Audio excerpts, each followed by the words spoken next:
for example, price over the discussion. You cannot question my opinion. Outside of this hall, you cannot question my opinion. I am questioning your opinion because you are the chairman of this committee, Mr. Chairman. Ano yung what's your opinion?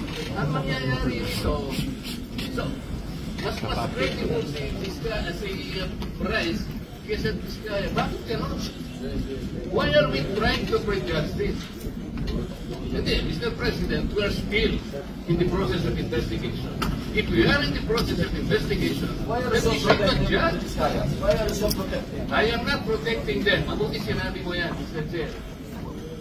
Pwede ba natin i-record ito? Palagi niyong sinasabi, I am protecting of the Vizcaya. When I was chairman of this committee, sinabi ko na sa inyo, the only remedy provided under the law is for them to apply it. They qualify under the process of witness protection program. That's all what I did. Session is resumed. Session is resumed. Mr. Alcantara, you proceed. I am questioning the proceedings. Mr. Chair. Mr. Alcantara, you proceed. Go ahead. I will register my continuing objection, Mr. Chair. I will question the objectivity of this proceedings. If you will not allow me to raise this point, maybe in the plenary this afternoon I will raise it.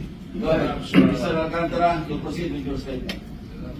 Your Honor, okay lang po bang makapagbigay ka ng opening statement po? Ano ba gagawin natin dito? Ipag-proceed kayo without giving me up? Magandang umaga po sa inyong lahat. Inatanggap ko po na ako po ay hindi lang sagot sa maraming tanong sa mga nakakaraang huling araw upang maproteksyonan ang institusyon na aking nanalo sa mga 30 taon. Subalit itong mga nakakang araw, ako pa rin nakapag-isip-isip na tumulong na lamang po sa investigasyon na ito para po sa bayan.